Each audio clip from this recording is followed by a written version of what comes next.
Përshëndetje nga unë Alfrida Kajolli dhe mirë se vini në podcastin e radhës Korrieri i Shëndetit. Shkencaja e nutricionit na mëson se ushqimi është një mik i shëndetit tonë, si dhe i peshës son ideale dhe kur bëhet fjala për humbje peshe. Ushqyerja funksionale është shprehja e komunikimit të vazhdueshëm midis ushqimit dhe trupit, duke përfshirë sistemet e tij hormonale, imunologjike, tretëse, mendore dhe përdorimin e ushqimit si mik, jo si armik. Kjo realizohet duke bërë kombinimet e duhura të ushqimeve që ne konsumojmë.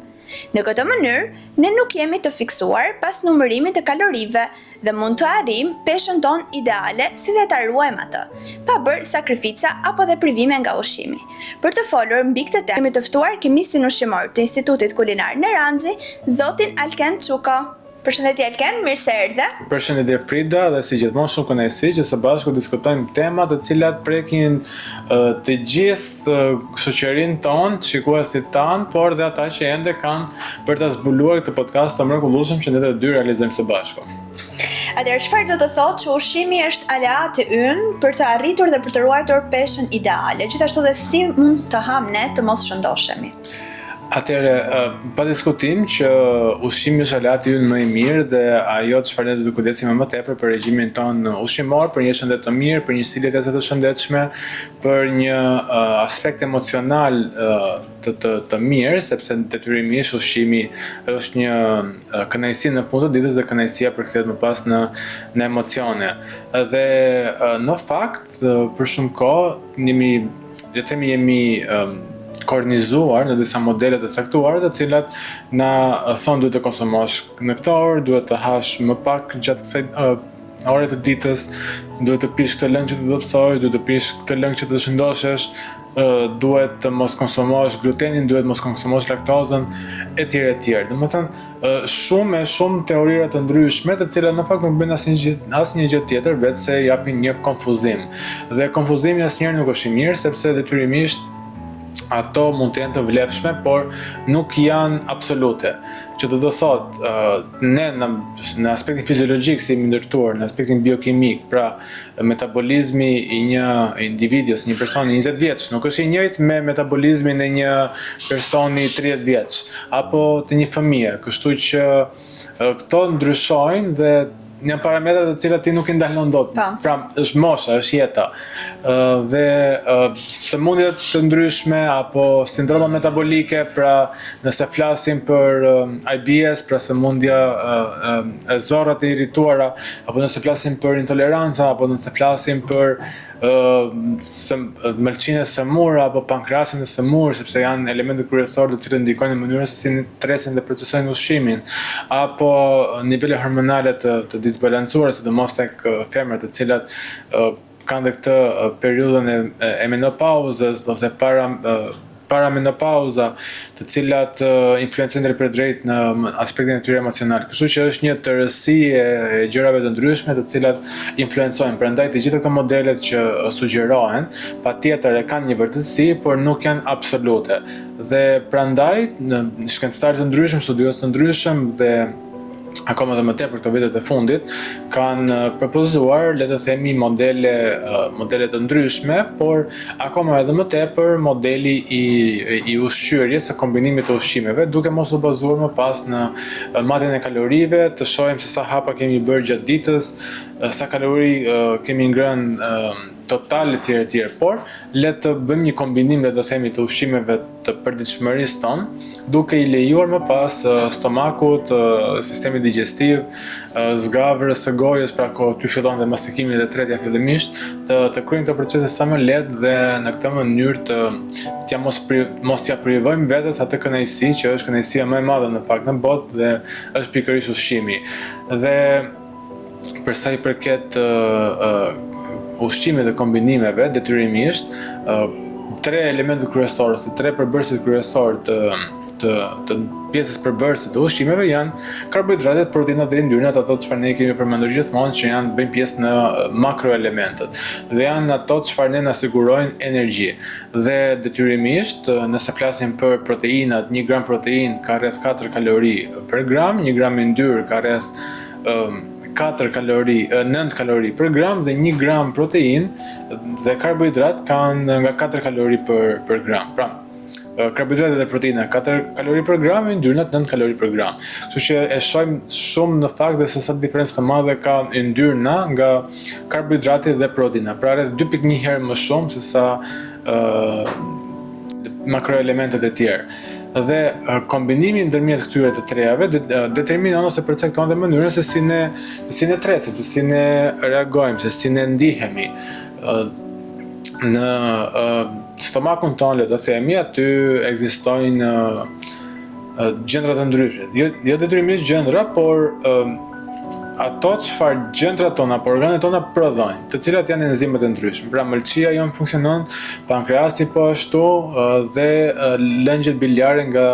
tëmbëti po ashtu, të cilat sekretojnë enzima për të kryer procesin e tretjes që detyrimisht zbërthen proteinat, karbohidratet dhe yndyrnat. Por nëse flasim për këta makroelemente së bashku, të gjithë këta kanë nga një efekt termik, që do të thotë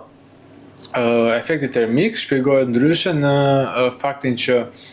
të gjitha ushqimet që ne konsumojmë, trupi jon shpenzon një kalori. Dhe kaloritë që shpenzon trupi jon për të djegur apo për të shpërbërë këto ushqimet është efekti termik që këto ushqime kanë. Nëse i referohemi proteinave, ato kanë një efekt termik goxha të lartë, pra rreth 20 deri në 30% e kalorive që ne marrim nëpërmjet proteinave kalon vetëm për t'i përpunuar ato dhe për t'i përthithur. Për karbohidratet është 8 deri në 10% dhe për yndyrnat 0 deri në 3%. Pra, e shohim se sa shumë trupi jon vjet në punë në varësi se çfarë ne konsumojmë. Por kjo detyrimisht më pas kombinimi varet sepse jo të gjithë individët mund ta kenë këtë problematikë, sepse metabolizmi është goxha i aftë për të adaptuar, është goxha i aftë për të, le të themi, për të mastikuar në thonjza, sepse mastikimi bëhet me gojë, por dhe stomaku janë aty me ato enzimat kryen një formë mastikimi në thonjza nëpërmjet veprimit të enzimave dhe përgjithsisht shumica e njerëzve nuk e kanë problem. Por ajo çfarë do ishte e rëndësishme në fakt është që ne të bëjmë një kombinim të mirë të këtyre tre makroelementëve, të cilët duhet të jenë në raporte ideale. Dieta jonë mesetare, fatmirësisht ne na ofron këtë gjë, pra 40% karbohidrate, 30% proteina, 30% yndyrna, çfarë bën ideale në fakt dhe tretjen dhe çdo gjë tjetër. Dhe këshilla më pas është që mos të konsumojmë ushqime të rënda së bashku ose grupe të njëjta brenda të njëjtit vakt për të na lehtësuar pak atë situatën me tretjen. Kështu që opsionet janë të pafundme dhe ne do flasim besoj gjëre gjatë për to. Atëherë ndalojmë pikërisht tek tema që ne kemi përzgjedhur për sot, që është kombinimi i ushqimeve. Pse është kaq i rëndësishëm për ne dhe gjithashtu për të ruajtur peshën tonë trupore? Pa diskutim, detyrimisht që kombinimi i ushqimeve ka një pjesë shumë të rëndësishme. Siç e përmendëm edhe më përpara, nuk ka një standarde të artë, pra një zgjidhje për të gjitha, sepse metabolizmat janë ndryshëm, individët ndryshëm, por pa diskutim që në disa raste këto kombinime të ushqimeve ndikojnë drejt për drejt në mënyrën se si ne ndihemi, si të tresim në gjendjen tonë emocionale dhe çdo gjë tjetër, pra në shëndetin tonë të përgjithshëm. Dihet që kush janë grupet më të mëdha të kategorive, pra karbohidrate, proteinat dhe yndyrna që duhet të kombinohen së bashku dhe në disa raste duhet të kemi thjesht kujdes për problematika të tipit refluks, disbioza intestinale apo dhe intoleranca ushqimore, sepse në varësi të këtyre kategorive më pas ndryshon edhe konsumimi i këtyre makroelementëve apo origjinës së produkteve. Për të pasur, le të themi, një tretje të mirë, duhet që të shmangim, le të themi, disa kombinime ushqimore, ku kryesisht bëhet fjalë për kombinimin e produkteve proteinike të njëjta, pra mish me peshk, për shembull në të njëjtin vakt, sepse proteinat e mishit dhe proteinat e peshkut, sado që janë proteinat e plota që të dyja janë proteina me biodisponueshmëri të lartë, proteina me cilësi të mirë dhe goxha të shëndetshme, ka nevojë për kohë të ndryshme të zbërthimit të tyre. Madje edhe ekzistojnë disa tabela, disa grafik që le të themi ku në boshtin e OY-ve dhe në boshtin e OX-ve vendosen dy njësi të ndryshme, pra dy parametra. Në boshtin e Y-ve vendoset shkalla e përthithjes dhe e tretjes, ndërsa në boshtin e OX-ve vendoset koha. Dhe nëse shohim grafiku se si këto e kanë, atëherë nuk janë të përputhshme me njëra tjetra, që do të thotë një kohë ndryshe kërkon proteina e peshkut dhe një kohë ndryshe kërkon proteina e mishit. Nga ana tjetër, kombinimi më pak i shëndetshëm mund të thoja karbohidratet e thjeshta me yndyrna të rënda. Nëse e dim që efekti termogjenik i yndyrnave të rënda është goxha i ulët, pra nuk e detyron trupin të prodhojë energji për ta tretur atë, aq shumë sa çdo prodhonte në rastin e karbohidrateve apo proteinave më e shumta, dhe ky kombinim në fakt ndikon edhe në mënyrën se si trupi jon reagon ndaj insulinës. Pra, sheqeri i shpejt, i cili mund të jetë jo vetëm bukë, pra nuk flasim vetëm për bukën, karamelet e tjera, por dhe pijet e gazuara të mblesuara, futen në këtë kategori, sepse janë karbohidrate të thjeshta, të cilat mundin që të influencojnë drejt për drejt në nivelet e sheqerit në gjakun ton, duke ndikuar në rritjen e nivelet të insulinës. Dhe së bashku kombinuar me një yndyrë të rëndë, atëherë e vendos metabolizmin në një formë, le të themi, konfuzioni për të ngadalësuar procesin e tretjes së tij, duke shkaktuar edhe fryrje me pas stomaku, diskomfort që asnjëri nuk e ka qef në fund ditës. Por përveç kësaj, atëherë konsumimi i këtyre produkteve së bashku, sidomos kur flasim për karbohidratet e thjeshta, dhe sidomos kur flasim për kombinime karbohidrat me karbohidrat, si për shembull patatet dhe orizin, apo patatet me bukën, që në fakt prindrit, mamaja dhe nëna ime vdesin për ta bërë këtë lloj kombinimi, janë akoma më të dëmshme, sepse ndikojnë në rritjen e sheqerit në gjak dhe siç e përmendëm më parë, duke rritur sheqerin në gjak, detyrojnë pankreasin të prodhojë më tepër insulin, dhe duke prodhuar më tepër insulin, sheqeri në gjak bie më shpejt akoma, dhe duke rënë në nivele kaq drastike, ne jo vetëm do konsumojmë përsëri, por ndodhet diçka tjetër. Pra kjo rënje drastike e vendos trupin në disa pozita të stresit, në disa pozita të gatishmërisë, një lloj si një repar ushtarak që kur vendoset rrezik fillojnë dhe këmbanat pra bëjnë zhurmë. Një lloj dhe metabolizmi jon prodhon disa hormone, të cilat janë adrenalina dhe kortizoli.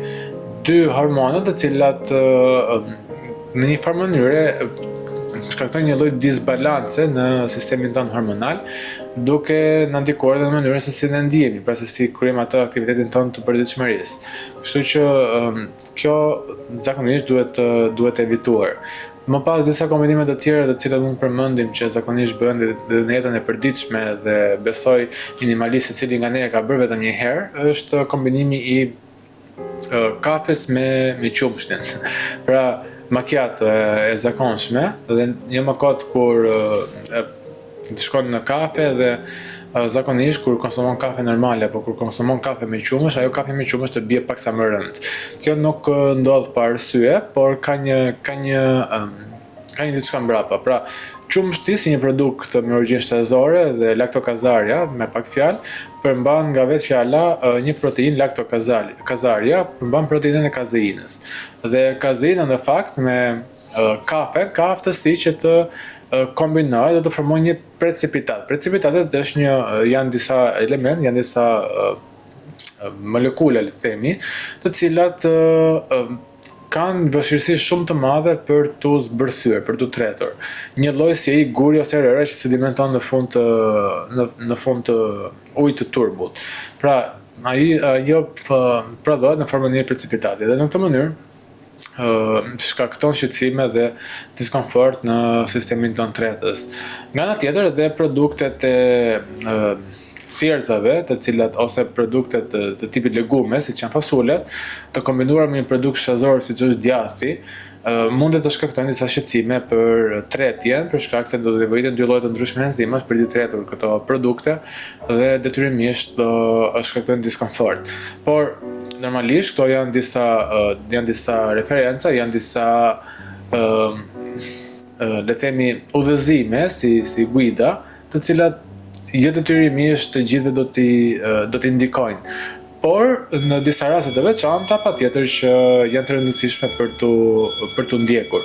Dhe nëse flasim për enzima, sepse e përmendëm pak sa më përpara, që enzimat e bëjnë procesin e tretjes, duhet që të kuptojmë diçka. Pra,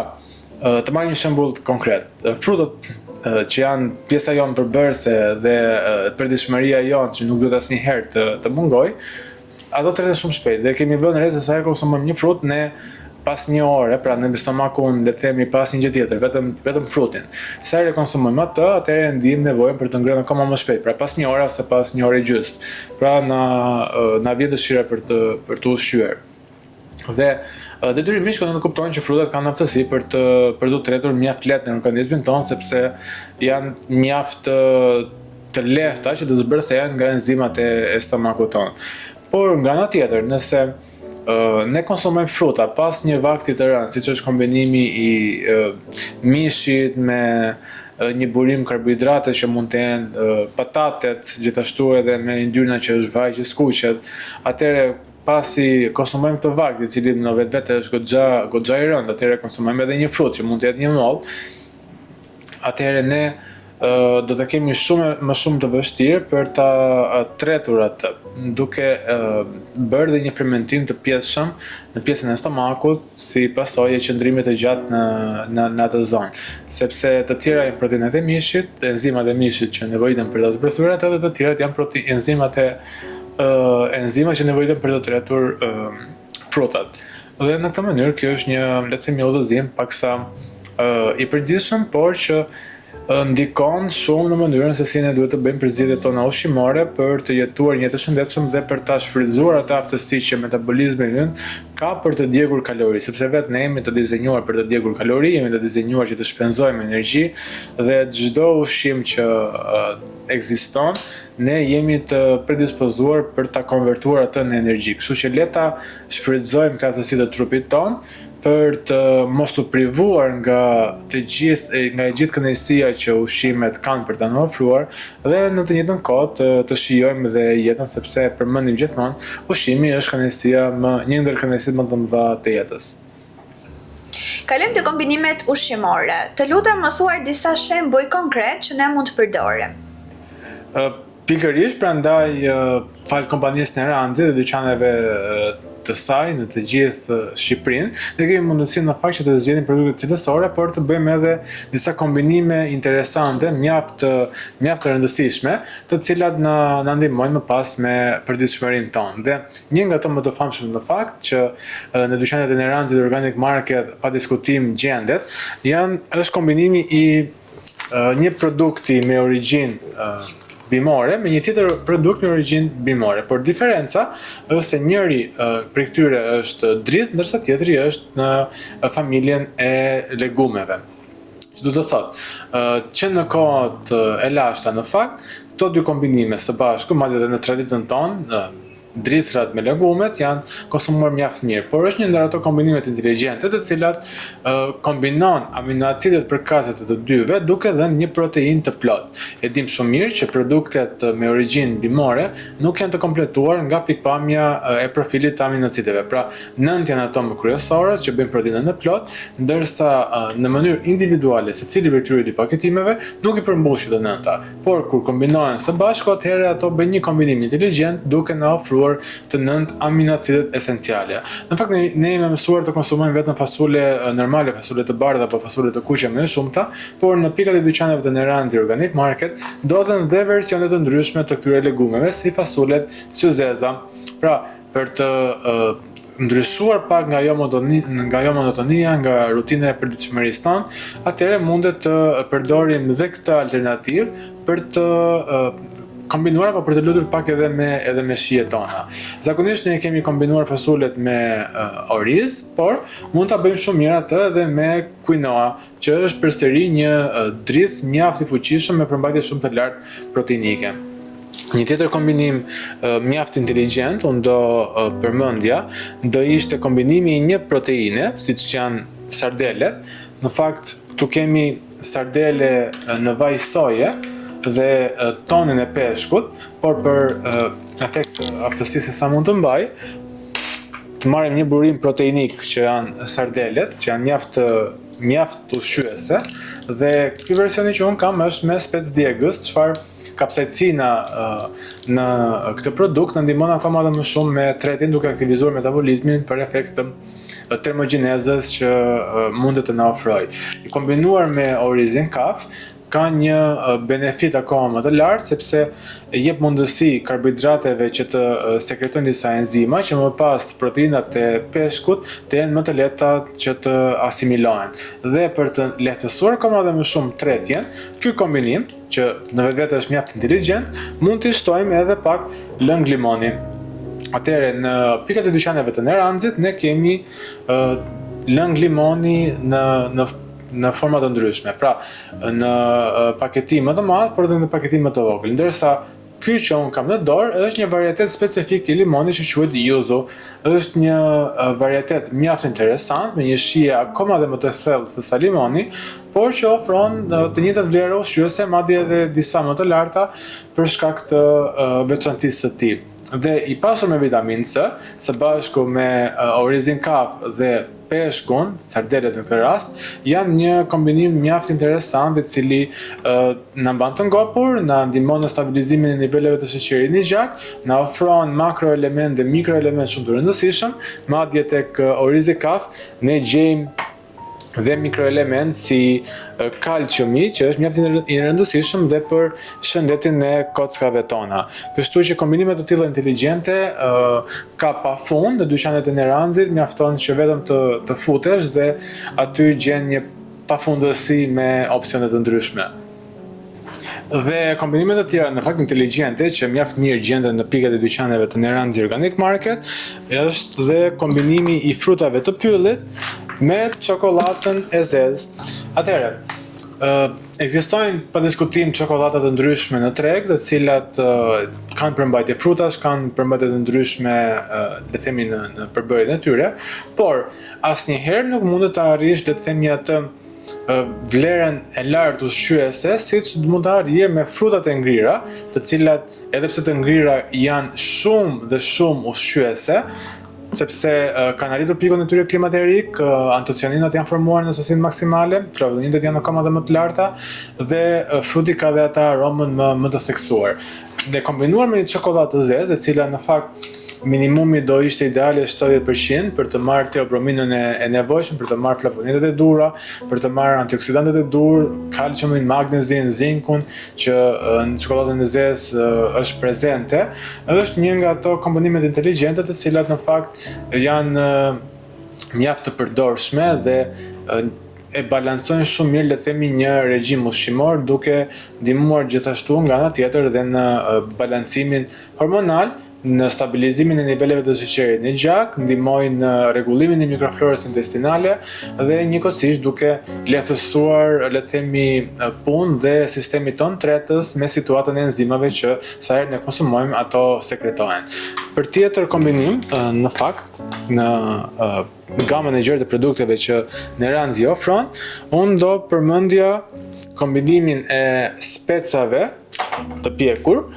të cilët mund t'i kombinojmë mjaft mirë me një burim yndyror. Specat janë, le të themi, një produkt mjaft i lehtë për të tretur, nuk kanë vështirësi shumë të madhe në përpunimin e tyre, pra kanë një tretje të shpejtë në stomakun tonë, enzimat arrin ta zbërthejnë mjaft mirë, por të konsumuara në këtë formë siç janë, pa një kombinim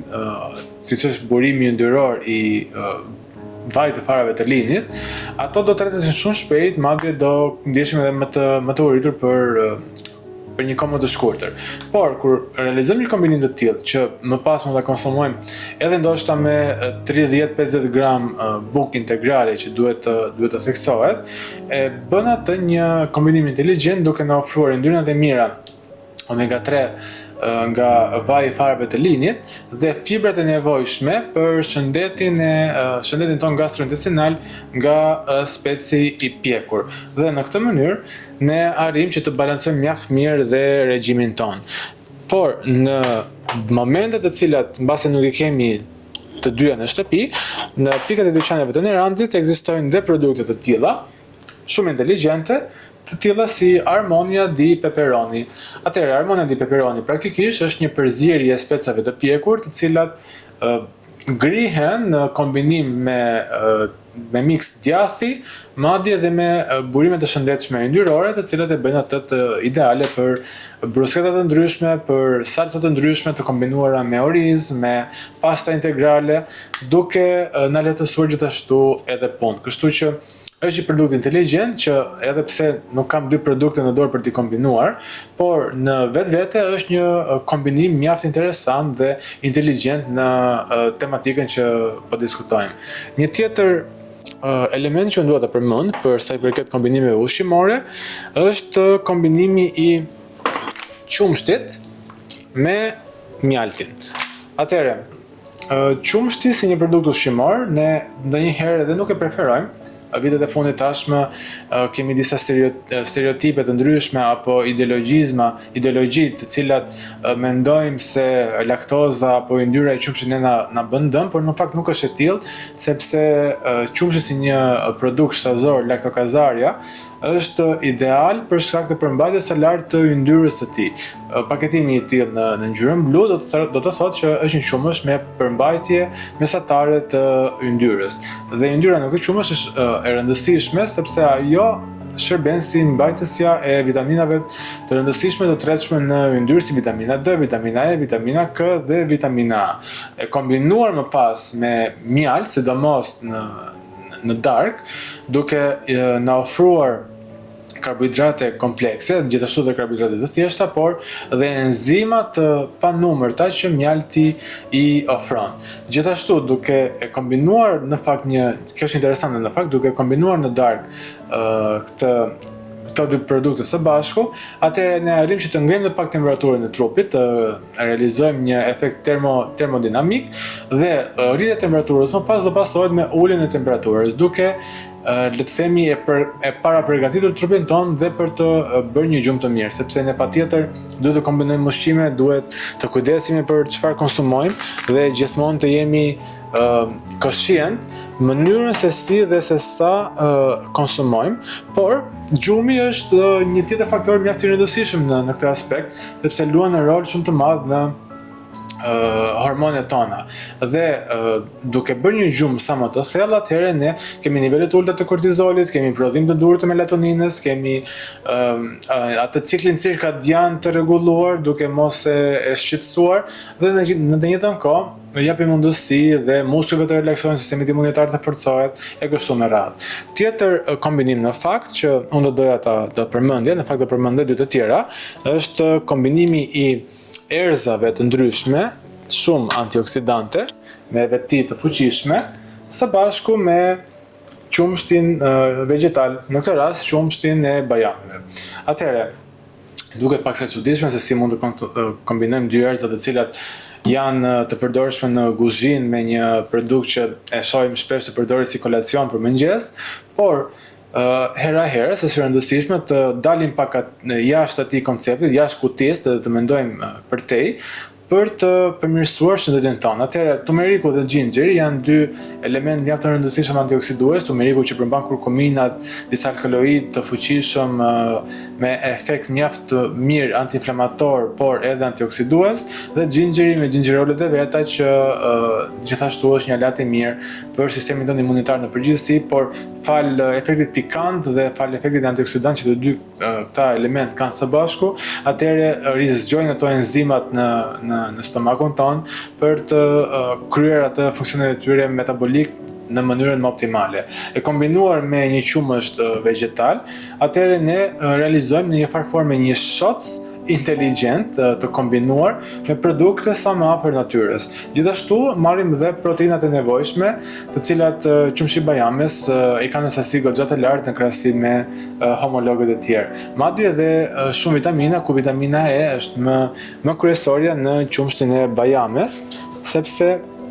dhe ajo është një pjesë e rëndësishme e sistemit ton antioksidant, sistemi ton metabolik, të cilën më pas duhet të kujdesemi me antioksidantë ndryshëm. Dhe një tjetër kombinim që përsëri do zgjedh mjaltin, do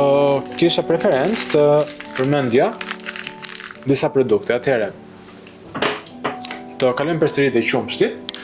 Në këtë radhë kam një qumësht me yndyrë të ulët, sepse ngjyra jeshile në të kupton që ai është i skremuar dhe ka një sasi shumë të ulët ngjyrore, dhe mund të bëjmë një kombinim mjaft interesant. Atëherë, kemi gjethet e mentes, të cilat mund të realizojmë një çaj me to, duke e zier ngadalë me qumshtin për të marrë mentolin dhe për të përmirësuar perisaltikën e zorës së trash, sepse ndonjëherë dhe perisaltika e zorës së trash ndikon shumë në mënyrën se si ne arrim të përcitsim vlerat ushqyese të produkteve, sepse mund të konsumojmë shumë dhe në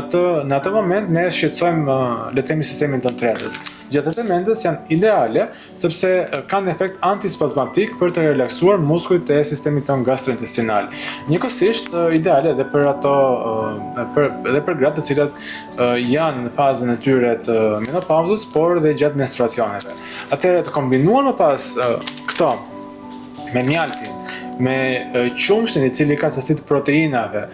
gjithashtu është një suspension i mjaft mikroelementëve si kalciumi, fosfori që janë të rëndësishme për shëndetin e kockave, së bashku me lule shtrydhe të dehidratuar, është një kombinim dhe një produkt mjaft inteligjent që në pikat e dyqaneve të Neranxhi Organic Market ai ndodhet në të gjitha dyqanet në fakt, i pasur me vitamin C, që është një aleat shumë i mirë për metabolizmin ton, për tretjen në përgjithësi, madje na jep dhe një mbrojtje sidomos në këtë stin tashme që jemi paksa më të ekspozuar ndaj virozave të ndryshme. Me mjaltet siç e përmenda më përpara, atëherë ky kombinim le të themi është një dhe ky në kategorinë e shotësave inteligjente apo pijeve inteligjente të kombinuara për të na dhënë vlera ushqyese dhe për të kujdesur për shëndetin ton. Dhe një i fundit, të prendoj që do ta lëmë me kaq, do ishte rikthehemi përsëri tek produktet proteinike, por në këtë rast do zgjedh toni. Atëherë, kombinimi i peshkut ton me sasitë e larta të proteinave, me sasinë e lartë të fibrave që produktet e ngrira, si kombinimi i perimeve të ndryshme, atëherë ne na jep mundësinë të marrim një proteinë cilësore që është mjaft e rëndësishme për termogjenezën tonë, për të na djegur më tepër kalori, duke i kombinuar ato me fibrat mjaft e rëndësishme për shëndetin e zorës së trash, atëherë ne japim mundësi vetes tonë, stomakut tonë, metabolizmit tonë, zorës së hollë, mastikimit dhe çdo gjë tjetër për të funksionuar në optimumin e saj, duke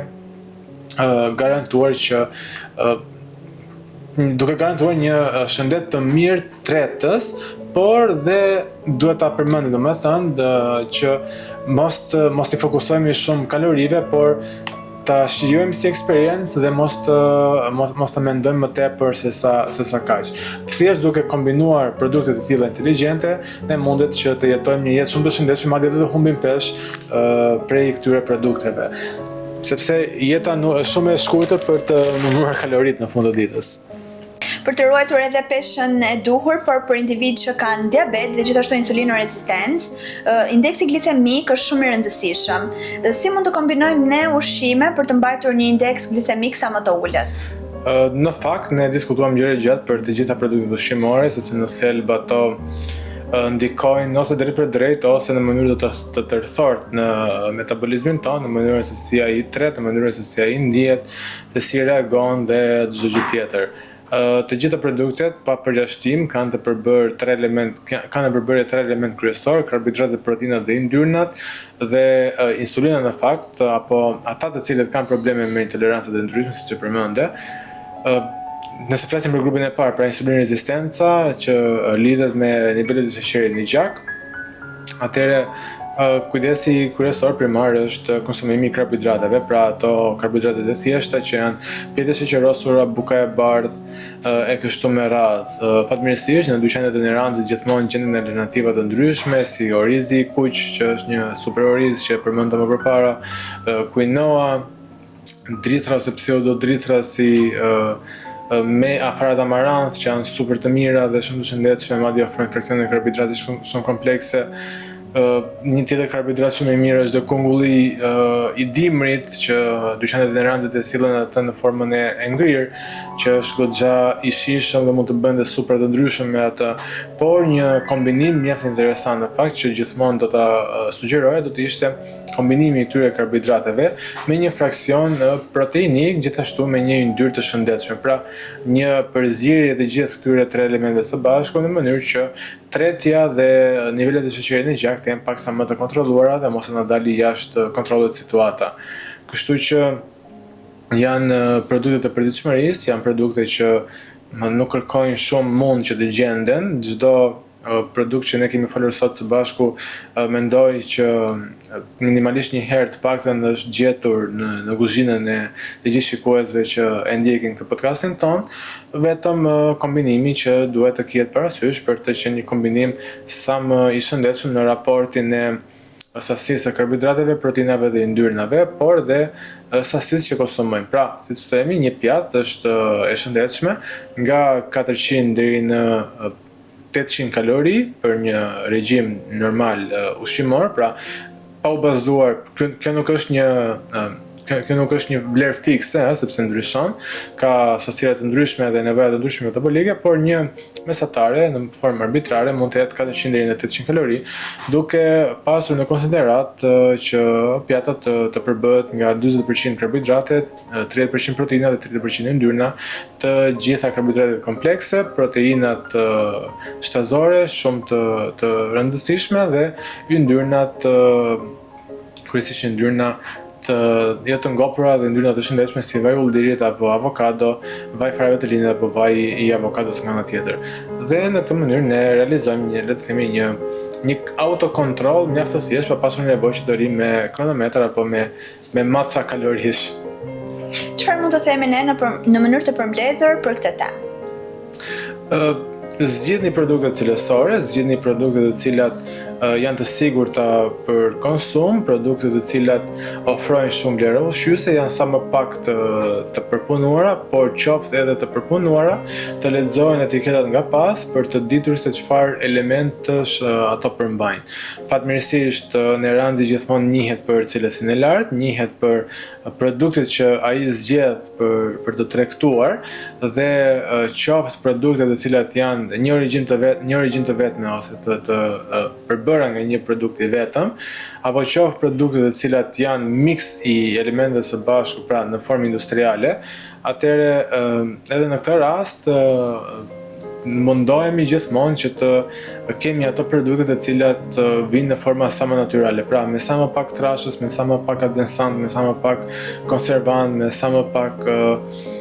emulsionant dhe stabilizant të ndryshëm për të siguruar cilësitë e konsumatorit dhe garanci për shëndetin e konsumatorit. E vetmja këshill që unë do thoja është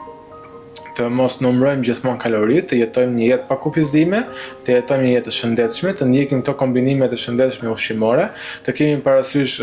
raportet dhe përqindjet se sa duhet të konsumojmë nga secili ushqim dhe të kryejmë aktivitete ditore, mos të rrim pasiv, të hidratojmë mjaftueshëm, të i kushtojmë rëndësi gjumit dhe gjithmonë të mos harrojmë të trokasim te dyqanet e Neranzi Organic Market. Faleminderit Alken, si gjithmonë është kënaqësi që ne ndajmë këto tema së bashku. Është kënaqësi gjithmonë dhe për mua që diskutojmë dhe zgjerojmë më tepër, le të themi, botën e informacionit mbi produktet që kompania Neranzi ofron, por gjithashtu edhe duke dhënë mundësi konsumatorit për të parë dhe për të informuar mbi produktet dhe vlerat ushqyese të ndryshme që ato kanë për të ofruar, sepse produkti në vetvete nuk është thjesht një gjë fizike, por është një përmbushje qoftë fizike, por edhe emocionale, gjithashtu edhe nevojë metabolike. Faleminderit dhe ju të gjithëve që ishit sot me ne, bashkë shihemi në episode të tjera. Mirupafshim!